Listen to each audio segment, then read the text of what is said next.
Hello Boro fans, it's Joe from Boro Fan TV and this is the preview for the upcoming game on Saturday the 6th of February with a 3pm kickoff as the Boro take on Brentford in the Sky Bet Championship at the Riverside Stadium. Now, before we go into this game, what a transfer window it was for us Boro fans. Certainly one of our most pleasing ones, I think, for quite a while, ever since Neil Bowser decided to pull his finger out.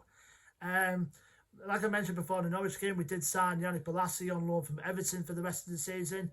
On top of that, we've also brought in a permanent signing in Darnell Fisher for £300,000 from Preston North End, which is, I think, to be one of our most valuable buys, I think, this season, which I will get to about Darnell Fisher in a sec. Also, deadline day certainly was a little bit more interesting, that's for sure, Boro fans, as two new players came to the club. First one being Nathaniel Mendez-Lang, who joins us on a free transfer until the end of the season. Like I said on the Monday night show, his history, the reason why he got had his contract cancelled by Cardiff City back in September was well documented, but I don't think we'll probably go much further to detail than that, to be honest, Boro fans. He's our player now until the end of the season. He might have the option to extend it once the season is complete.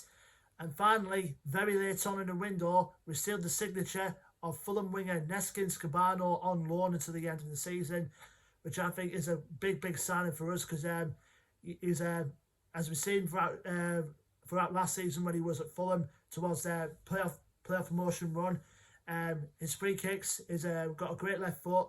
He literally took them past the semi-finals, against Cardiff with those amazing free kicks. And having a player like Cabano to the end of the season will certainly help push our promotion hopes for this season. Hopefully, we'll go on from there.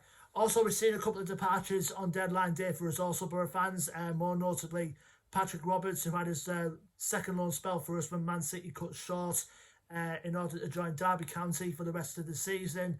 Let's be fair to say, the second spell for Patrick Roberts never really worked out did it for the Boro. It probably didn't fit into his system. Plus, he had too many little niggling injury problems here and there. So I think it's fair to say that his time was coming up for him to leave the Boro and off to join Derby for the rest of the season. Also, we saw Lewis Swing go out on loan as well. He's joined Rotherham United till the end of the season on loan. For the last from this point in the season now, Lewis Swing, I think you can see when he comes into games, his confidence certainly dwindled. Ever since bursting onto the Boro scene a couple of years ago, he was banging in goals from all angles. But this season, I don't know, he's barely fit into the system. He's been shut out by the likes of Morsey and Howson and Saville, etc. So I think hoping, the spell on loan at Rotherham from him will help his confidence for the world a bit, and hope he comes back as the player that we've all come to know and love ever since he burst onto the scene at the Boro. Also, we saw on deadline day Nathan Wood go out on loan as well to get some first team experience out at Crewe Alexandra for the rest of the season on loan. He will also link up with another Boro player who's currently on loan there at the moment in Stephen Walker. So hopefully both of them come back from their spell at Crewe Alexandra with experience to top to come on for the future for the Boro. So either way, that's that. Last game out for the Boro. Obviously, we grinded out a goalless draw against Norwich City away from home, which is, even I said going into this game, I would have took a point any day, at Norwich, I think we shut them out throughout the whole game. Darnell Fisher had a debut to remember. He literally kept Todd Cantwell in his back pockets. So I think the major talking point in that game was obviously the sending off of Norwich's Emi Buendia, who was sent off for a second bookable offence after that challenge on George Saville. My only gripe from this game, however, was we could have took 3 points very easily after the sending off. I mean, Warner could have at least made a change, a substitution with more attacking flair to go into that last bit of the game. Hopefully we can get a win out of it. He could have brought Watmore on at that point. He could have brought Assombalonga on at that point. He could have brought Fletcher on at that point. But at the end of the day, point's a point, and a good point against the league leaders was what was needed to help the confidence for the Boro, as we still need to sort out our wretched form at home at the moment. There's that 3 straight defeats at home so far, which needs ridiculing, and ridiculing quickly. Now, Obviously, we're still missing Marcus Brown and we're still missing Marcus Tavernier, and we're missing Anthony Dijksteel to their current injuries respectively. But apart from that, the squad and the new signings hopefully should be good to go for the game against Brentford. Speaking of Brentford, they're having a good season up to now at this point under their manager Thomas Frank. I was a little bit gutted for them that they didn't reach the Premier League last season, because I think they just dwindled down towards the end and they just missed out altogether in that playoff final. But this season, they carried on where they left off, really. They're currently sitting second place in the Championship at the moment. I think they're about 4 points or so behind Norwich at the minute.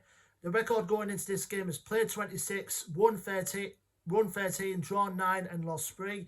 Last game out for them was a 3-2 win at home against Bristol City.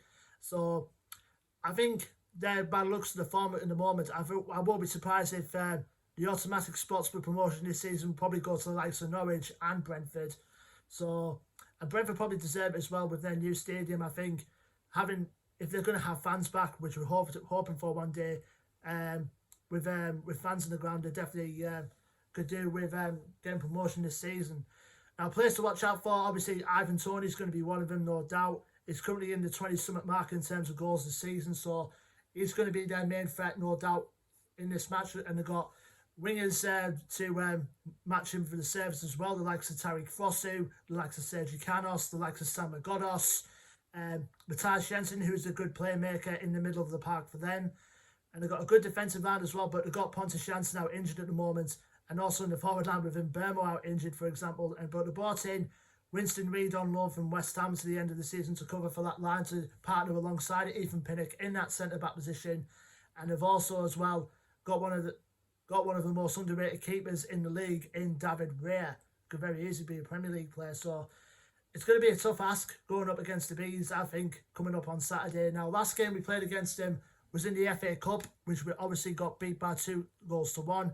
Of course, we had our own problems with COVID leading up to that game, so that fact of the matter didn't help. Goals from Halil Devasoglu and Sam Godos got Brentford the win, which we did get a goal back through Sam Verhaeren, but obviously that wasn't enough. Now, as I say, Boro fans, we need to sort out our wretched form at home. At the start of 2021, 3 games at home, 3 defeats, obviously against the likes of Birmingham City, Blackburn and Rotherham. So against the team that currently sits second at the moment, can Boro, along with our new recruits, break our wretched run and finally get 3 points at the Riverside at the start of 2021, against the team from the West London. So let us know your thoughts and predictions in the comment section below, Boro fans. Don't forget to like, share and subscribe. Our social media links to our Facebook, Twitter and Instagram are in the description below. And until then, Boro fans, I've been Joe from Boro Fan TV, and I will see you on the next preview video, which will be for the game on February the 13th, as Boro travel to the East Midlands to take on Wayne Rooney's Derby County at Pride Park Stadium. Until then, take care and up the Boro.